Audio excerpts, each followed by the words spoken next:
प्रियो, पहचान क्या है? आज जब प्रभु के पास आप आते हो तो आपके अंदर किसकी पहचान है? आज भी आप व्यभिचार करते हो? आज भी आप माता पिता से छुपकर व्यभिचार करते हो? आज आप भी अपने अगवे से छुपकर आप व्यभिचार करते हो?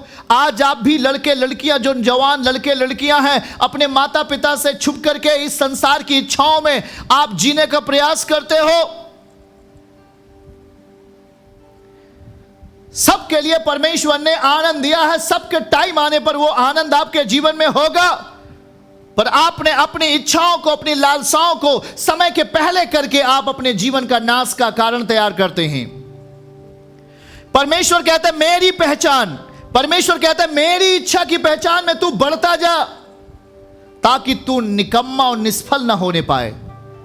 नहीं तो निकम्मा होगा तू अपने गांव में, निष्फल होगा, तेरा काम कोई सफल नहीं होगा। यह मैं नहीं कह रहा, यह मेरा यीशु मसीह समझा रहा है।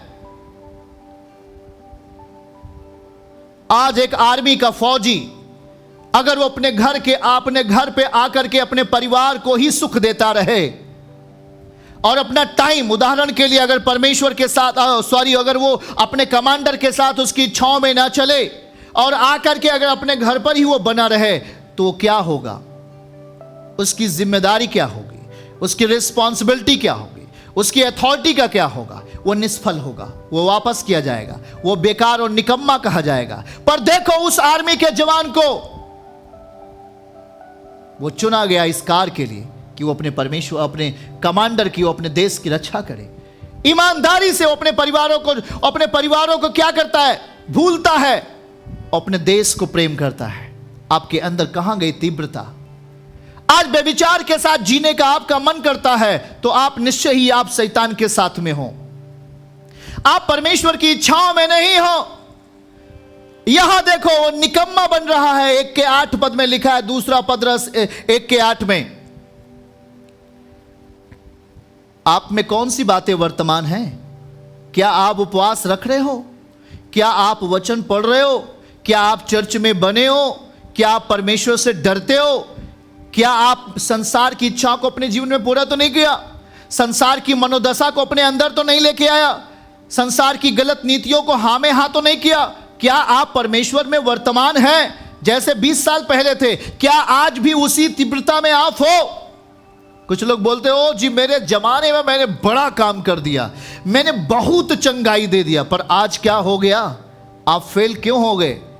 क्या परमेश्वर आपको केवल जवानी में चुना और बुढ़ापे में आपको छोड़ दिया क्या? अरे देखो उस मूसा को जवानी में जैसा था, बुढ़ापे में भी वैसा ही था। दाऊद को देखो, जवानी में जैसा था, बुढ़ापे में भी वैसा रहा। क्या उसकी तीव्रता कम हुई परमेश्वर के प्रति? आप मत भूलो, अगर आप परमेश्वर के साथ खराई और सच्चाई में हो तो आप निकम्मा और निष्फल नहीं बनोगे। यह गारंटी मैं देता हूं, आप निकम्मा नहीं बनोगे।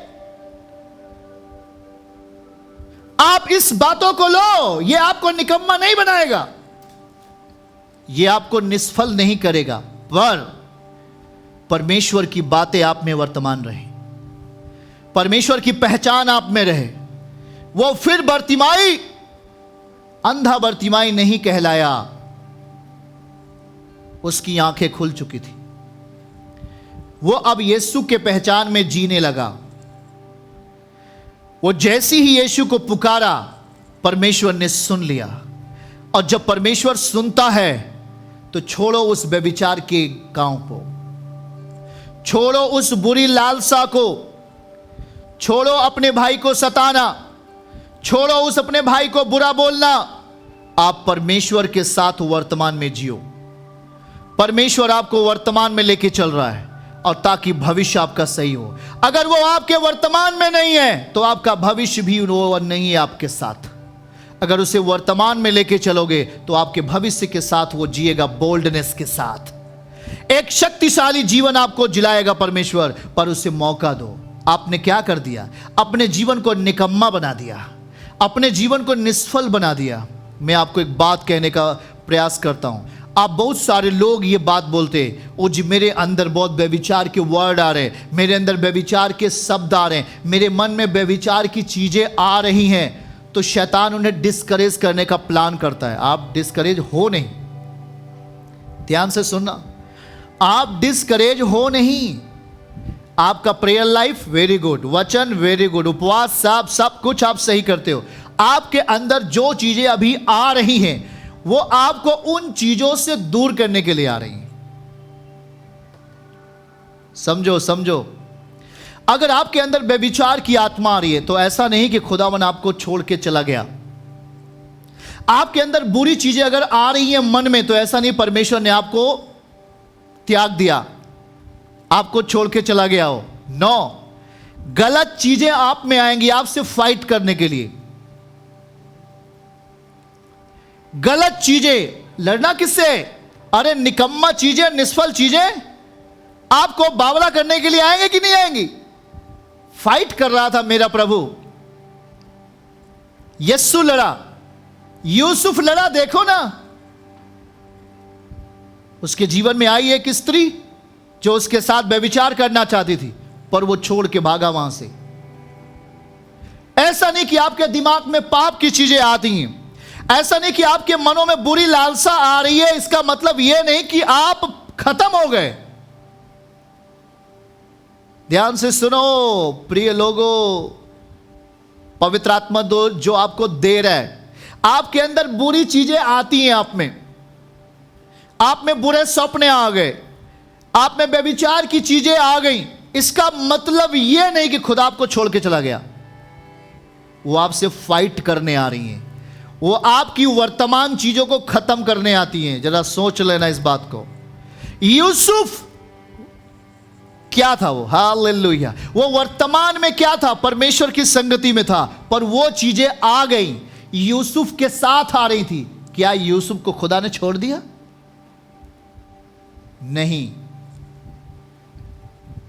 नहीं छोड़ा। वो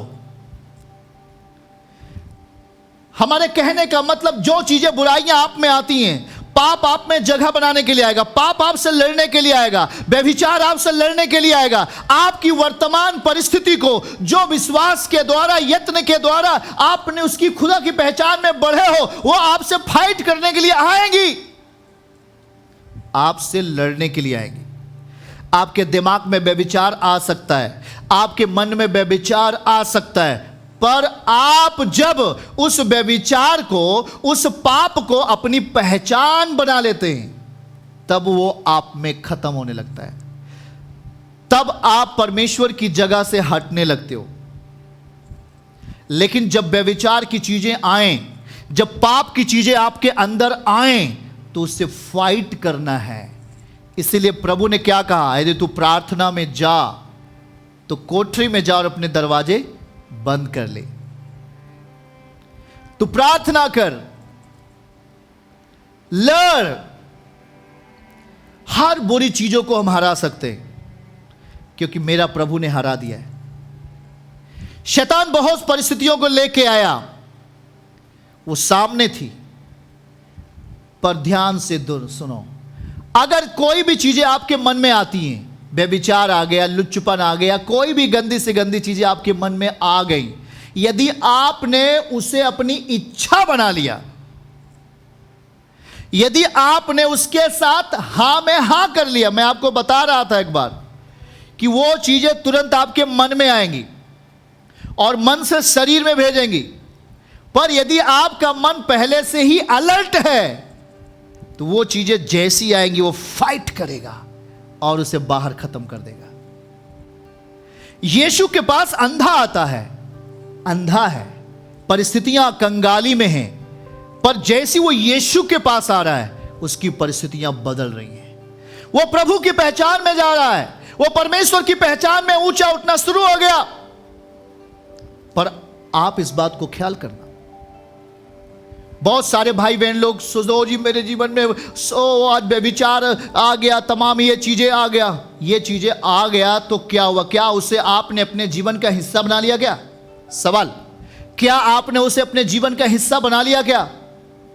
अगर ये चीजें आती हैं तो आपको परमेश्वर के साथ उसके यत्न में और बढ़ जाना है, और बढ़ जाना है। उपवास बढ़ा देना है। हाँ सुनो, उपवास बढ़ा देना है, वचन बढ़ा देना है, समझ विवेक को शुद्ध रखना है, उसके साथ प्रार्थनाओं में और परमेश्वर के साथ समय व्यतीत करना है।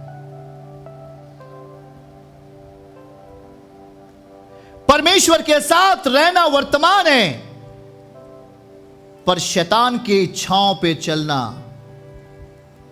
पास्ट बन जाएगा। पास्ट आपको भूतकाल में भेज देगा, आपकी परिस्थितियों को एकदम पीछे ढकेल देगा। शैतान क्या करता है? आपको पास्ट में लेके गया, आपके जीवन को खत्म करके पीछे फेंक देगा, पर परमेश्वर आपको फ्यूचर में लेके जाना चाहता है।